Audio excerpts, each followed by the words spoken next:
United States Virgin Islands is an American territory which has over 50,000 employees working in all areas of industry, from retail to construction. Workers keep the economy of the U.S. Virgin Islands thriving.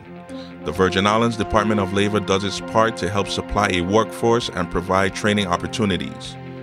But what happens if you suddenly lose your job? What do you do?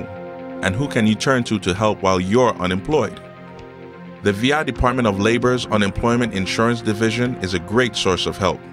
If you're unemployed through no fault of your own, we are able to help you by providing unemployment insurance benefits. This means that if you are eligible and qualify, you will receive a weekly unemployment check based upon the wages that were reported by your employers. So, this meeting with you, which involves a presentation and completing forms, is very important to assess your eligibility and qualifications to receive unemployment benefits from the VI Department of Labor. Hopefully, receiving this benefit will help you successfully transition from unemployment back to the workforce. Welcome to the Virgin Islands Unemployment Benefits Rights Interview. You will be advised of your rights and responsibilities while collecting unemployment benefits under the Virgin Islands Unemployment Insurance Law. Please pay full attention to this brief presentation as it will help our office to serve you better. Following the presentation, there will be a question and answer period. Please write down your questions and hold them until that time. An interviewer or unemployment insurance representative will be available to answer your questions. In June 1961, the Virgin Islands Legislature added Chapter 12, Title 24 of the Virgin Islands Code, which declared that economic insecurity is a threat to the health, morals, and welfare of the people of the Virgin Islands. It is intended to provide for the continued economic stability of the Virgin Islands. This chapter is known as the Virgin Islands Unemployment Insurance Act. Unemployment insurance benefits are financed primarily from a tax on a VI employer's payroll and deposited on behalf of the Virgin Islands into a federal trust fund. Monies from this fund are only used to pay benefits to eligible unemployed Virgin Islands workers when separated from employment through no fault of their own. First of all, we want you to be aware that there's no deduction taken from your wages to pay your unemployment benefits. To be eligible, you must be unemployed or partially employed through no fault of your own, earned at least $858 in the highest quarter of your base period, and your total wages earned must be at least 1.5 times your highest quarter earnings in the base period. Base period means the first 4 of the last 5 completed calendar quarters immediately preceding the first day of an individual's benefit year. Benefit year means the 1-year period beginning with the first day of the week in which you first file a request for determination of your insured status. To be qualified, you must fulfill the requirements of every week claimed, which entails the following. Number 1, being able to work. Number 2, being available for work. Number 3, actively seeking work. Number 4, willing to accept any suitable work. Number 5, report all work and earnings from any source including tips, babysitting, casual labor, taxi driving, and cash deriving from any employment. There are a few other requirements you must observe. You must submit your weekly certifications timely. We will address weekly certifications in more details further ahead in this presentation. You must participate in reemployment services if you are selected to do so by this office. Failure to attend may result in benefits being denied. You must disclose whether or not you are required to make child support payments. In compliance with the Federal Privacy Act, we take this opportunity to remind you that as a requirement of a computer matching agreement between the Office of Child Support Enforcement and the Division of Unemployment Insurance, we must notify you as a claimant that information you provide to us may be verified through matching programs with their National Directory of New Hires data. The Division of Unemployment Insurance will also independently verify said information, provide you with a written statement, and allow you 30 days from the date of mail-in to contest our findings. You must report any refusals of work.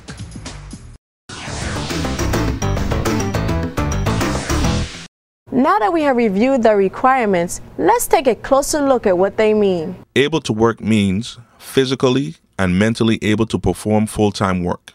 If you are sick or incapacitated, you are not able to work. An individual who is not physically able to work full-time is not entitled to benefits. Available for work means that the individual is ready and willing to accept suitable work, and there must be no reason or circumstances, personal, physical, or otherwise, to keep them from looking for or accepting a full-time job for which they are qualified. You are expected to arrange your personal circumstances so that you can immediately accept suitable work. Failure to have adequate transportation, childcare arrangements, or someone to take care of a family member for whom you are responsible unduly restricts your availability for work. Actively seeking work means that you must actively seek full-time work each week. You must be willing to accept any suitable work when offered to you by an employer, or to apply for suitable work when referred by our Virgin Islands Career Network. Generally, whether work is suitable is determined by your physical capabilities, training and experience, previous wages and working conditions, and the length of your unemployment. It is important for you to know that you are expected to accept any reasonable job offer.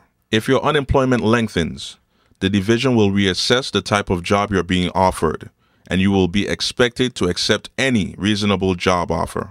You will not be disqualified if it is determined that the work you are referred to is unsuitable. You will be issued eligibility review questionnaire work search forms, which you are required to complete and return a schedule containing details of your job contacts. You should visit our one-stop self-service resource room.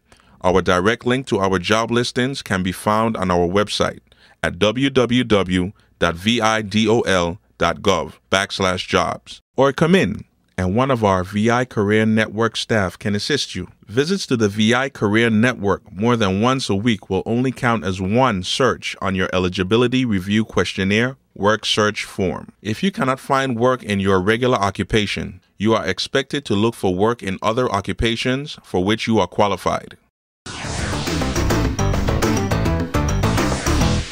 If you are only partially employed, you must make a continuing effort to find full-time work. What is full-time work?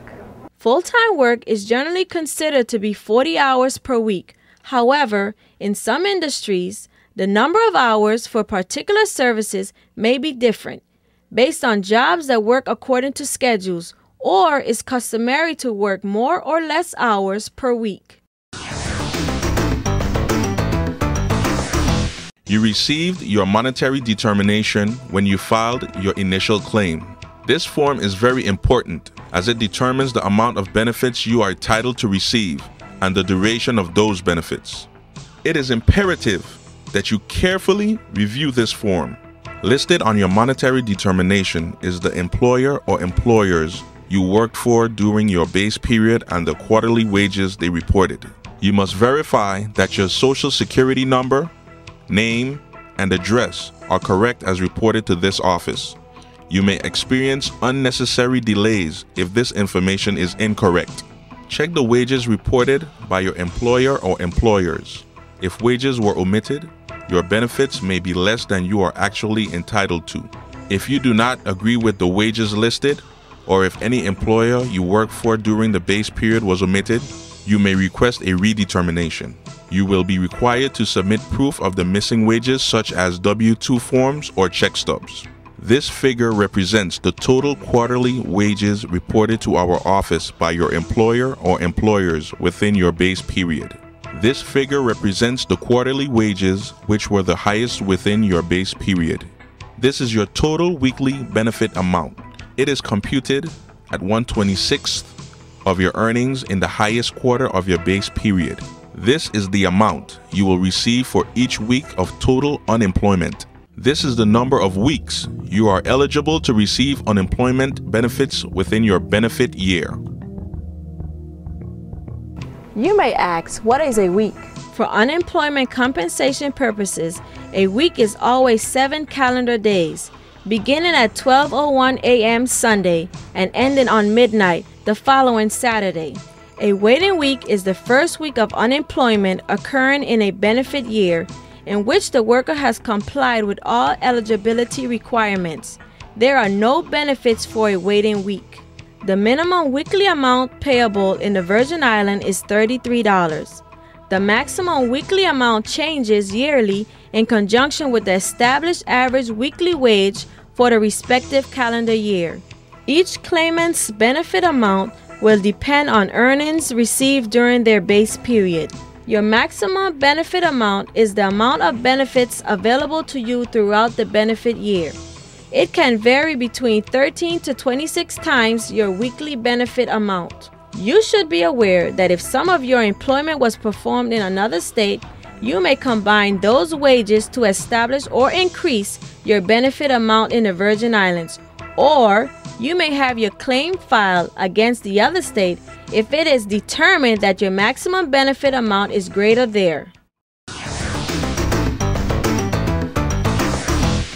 Wages earned in military service or federal employment can be used in computing your entitlement. If you were in the military during the base period, you will be asked to show your DD-214. If you worked in federal civilian employment, you will be required to present your SF-8 and SF-50. This is the date that your claim expires. Your claim is valid for 1 year after the date you filed your initial claim. Within that year, you are entitled to collect the weeks you were determined eligible, provided you meet all of the eligibility requirements under the law. If you return to work before collecting all your compensable weeks and are later laid off, you can file an additional claim to continue receiving your unclaimed weeks of benefits, provided your benefit year has not expired. Now, let's look at some areas that can disqualify you from receiving unemployment benefits. You may be disqualified for benefits during any week of unemployment if it is determined that you have applied or are currently receiving workers' compensation benefits. You left work voluntarily without good cause. You were discharged or suspended for misconduct connected with your work. Misconduct is a deliberate or controllable action which adversely affects your employer's business interest. You failed, without good cause, to accept suitable work when offered to you by an employer, or you failed, without good cause, to apply for suitable work when directed to do so by a member of the VI Career Network staff. You are not able to work. You are not available for work. You are unemployed due to a stoppage of work which exists because of a labor dispute, unless the stoppage is the result of a lockout or you are not participating in financing or directly interested in the dispute. You failed to file on the date and time or in the manner you were directed to file. You are attending school or college and it is determined that you are not available for full-time work. It is important to know that your benefit amount may be reduced due to certain factors. The reduction and the length of time of the reduction will depend upon the reason of your disqualification. For example, untimely filing of claims usually result in a loss of weekly benefits that were not claimed in a timely manner. Voluntarily leaving suitable work without good cause and discharge for misconduct requires you to return to work in at least 4 weeks and earn not less than 4 times your weekly benefit amount, and then become unemployed through no fault of your own. Your weekly benefit or your maximum benefit may be reduced for any one of the following reasons. If the base period earnings shown on your monetary determination are found to be incorrect, your weekly benefit amount may be changed. If the wages shown on your monetary determination are not accurate, you must tell the interviewer immediately, or you may be over or underpaid. If you owe unemployment insurance for a benefit overpayment, a benefit offset may be applied against your weekly benefit amount to recover the overpayment amount. An overpayment occurs when you are paid benefits to which you are not entitled. For example, an overpayment results when you fail to report wages or other reportable income due you for a period for which you claim benefits. You will be liable for repayment of such amount. If such failure is willful, you will be subject to additional penalties under the law. We reiterate at this point that in compliance with the Federal Privacy Act, we must remind you that as a requirement of a computer matching agreement between the Office of Child Support Enforcement and the Division of Unemployment Insurance, we must notify you. As a claimant, that information you provide to us may be verified through matching programs with their National Directory of New Hires data. The Division of Unemployment Insurance will also independently verify said information, provide you with a written statement, and allow you 30 days from date of mailing to contest our findings. If you owe child support, your weekly benefit amount may be reduced to pay that support when the department is directed by an authorized agency to withhold a portion of your benefits. You may also be overpaid as a result of the appeal process. If a determination which found you eligible for benefit is later reversed by the administrative law judge, any benefits previously paid will require restitution. Certain types of retirement income or pensions may reduce your weekly benefit amount. You must report any type of retirement payment or pension to the unemployment interviewers so that a correct decision can be made. However, if you contributed toward your pension, retirement or retired pay, annuity or other periodic payment, your weekly benefits will not be subject to any reduction. You may voluntarily elect to have 10% of your gross benefits deducted and withheld for federal income tax purposes. Federal income taxes will be deducted after all mandatory deductions have been withheld. You may change your election or choice in writing at any time. Before the end of January, you will be mailed a statement on Form 1099-G of all unemployment compensation benefits paid to you and all amounts deducted and withheld. The Internal Revenue Service, IRS, will be given the same information.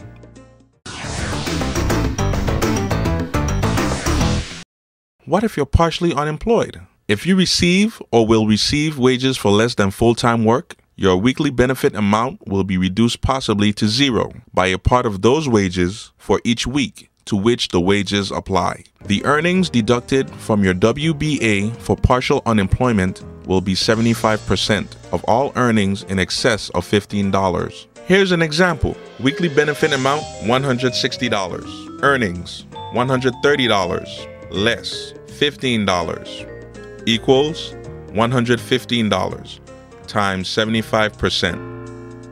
The total is $86.25. Rounded up, $87. The new weekly benefit amount is $73, which is $160 minus $87. Now let's go over claiming partial benefits. You must file your claim for partial benefits in the same manner as you would for full benefits. You must report all work and earnings for any week you claim. If you provide inaccurate information, you may be overpaid and must make restitution to unemployment insurance. In deciding the amount of benefits you will receive, unemployment insurance includes several types of unearned income as wages. Some types of unearned income or wages include vacation pay, holiday pay, sick, severance pay, wages in lieu of notice, bonuses, earnings in self-employment, back pay awards, payment in kind such as room and board, goods for services, etc. Some kind of unearned wages, vacation or separation pay, for example, will be applied to more than 1 week if the amount due you is more than your usual weekly earnings. You may be eligible for benefits if you were laid off from your most recent job through no fault of your own. However, if you are responsible for your job separation, you may be denied benefits. If your separation was for reasons other than lack of work, an issue exists. Information will be gathered from you, your employer, and any other source necessary to render a non-monetary determination. If you are denied benefits, you will be issued a determination in writing on each UIB 53 form, showing the reason and the section of the law under which the denial was based, and advising your appeal rights. You have 10 days from the date of the determination to file a timely written appeal. You will state the reason why you do not agree with the findings and your desire to appeal. Your employer also reserves the right to appeal our decision to pay you benefits. If you do not appeal, the determination will be deemed final. If you appeal, you must continue to report as scheduled. If the appeal is in your favor, you will be paid for the weeks you have claimed. Now let's go to another important form, the UIB 61 certification form. Initially, you will be requested to complete and certify an initial certification form, as you are seeing here, for your first payment. The certification form we want to discuss today is the one that you will be receiving through the mail with your benefit checks, which looks like this. Please read carefully and answer each question accurately and correctly. Let's go through some of the questions on the form. Question number 1. Indicate if you worked or earned wages during week number 1 or number 2. Report wages for the week you worked regardless if you have received the payment. Report the gross earnings before deductions.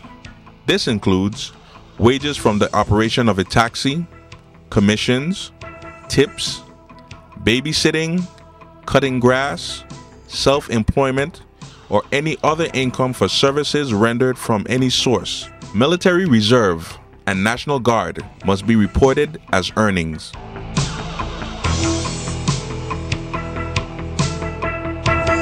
Remember to report gross income when worked, regardless if you received payment.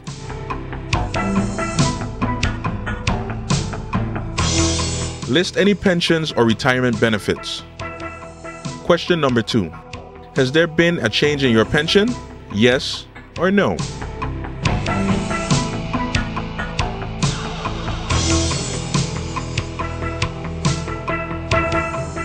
Question number 3. During these weeks, were you able, available, and actively seeking work for the weeks claimed? If no, explain.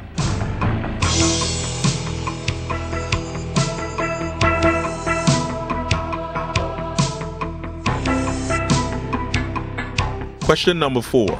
During these weeks, did you refuse any work? If yes, explain.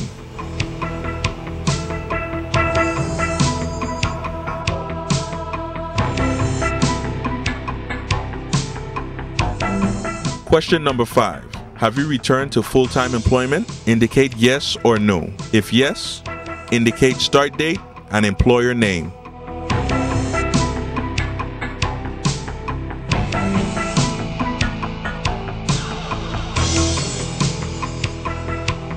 The claim is yours and only you can legally sign these forms.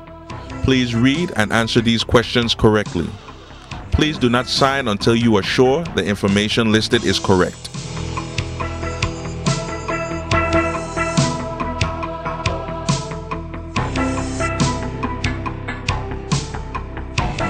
There are severe penalties for making false statements to collect unemployment benefits.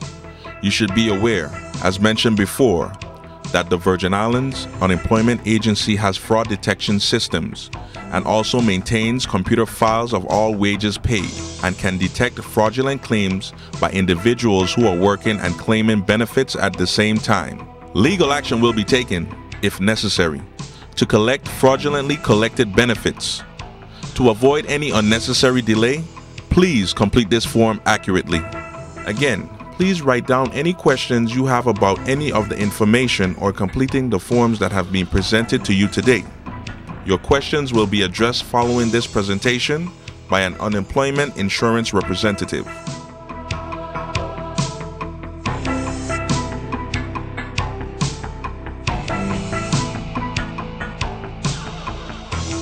Once all of the necessary forms are accurately completed and processed, you should expect your first check. After you receive your first check, you may mail in your certification form as instructed by your interviewer. It is extremely important that you follow the instruction given to you by the interviewer. If you do not understand, please ask that it be repeated. Your certification form is attached to the top of your check and check stub. You will detach the form, complete it, and mail it using the envelope enclosed on the Sunday following the week ending date for week 2, not before. From time to time, you will be required to report for an eligibility review interview to determine your continued eligibility for receiving unemployment benefits. You will be given a date to report to the VI Career Network. Your efforts to seek work will be examined. If you fail to comply with this request to report, your benefits may be denied. The law also requires claimants to participate in Virgin Islands Workers Profiling and Reemployment Service Program, to which they may be referred as a condition of unemployment insurance eligibility. Failure to report or participate may result in denial of benefits. If you plan to leave the island and wish to continue your claim, you should report to the nearest unemployment insurance claims office at your new location. For more information, speak to an interviewer prior to leaving the island. When reporting to the unemployment office, it is necessary that you be presentable and ready to work. We therefore request that you be suitably dressed and you are not accompanied by children or pets. When you report to the VI Career Network, please be sure to ask questions regarding the services and programs available and how they work. Inquire about any training opportunities that may be available through the Virgin Islands Career Network. Inquire about any training opportunities that may be available through the Workforce Development Unit. Some of the services offered to job seekers are job counseling, referral to training, occupational testing, job development, resume writing, interviewing techniques, and services to all veterans. Let us now review the highlights of the material that we covered today. Once you have filed a claim for unemployment benefits, you will receive a monetary determination. Please check to ensure that all employers you have worked for during your base period are listed and the wages paid are correctly reported. Be sure your Social Security number and your mailing address are correct on your monetary determination, as well as on all forms.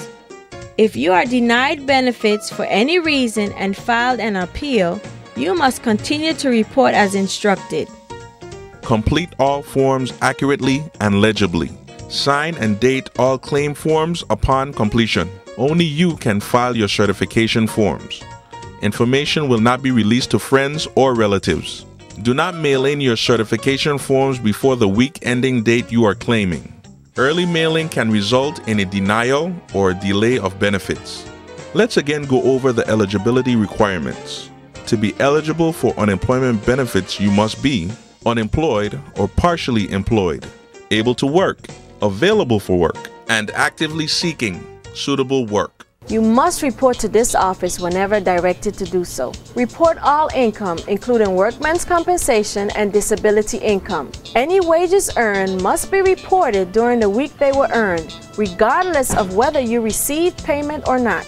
In addition, you must report to this office if you return to work and subsequently become unemployed during your benefit year, moved or changed your address, or you cannot continue to file due to illness or other reasons.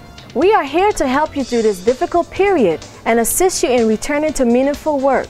If you have any questions or concerns, please feel free to speak to an interviewer. Thank you for viewing this presentation.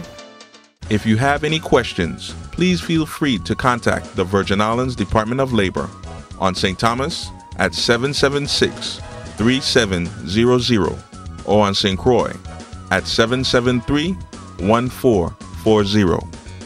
Or visit our website at www.vidol.gov.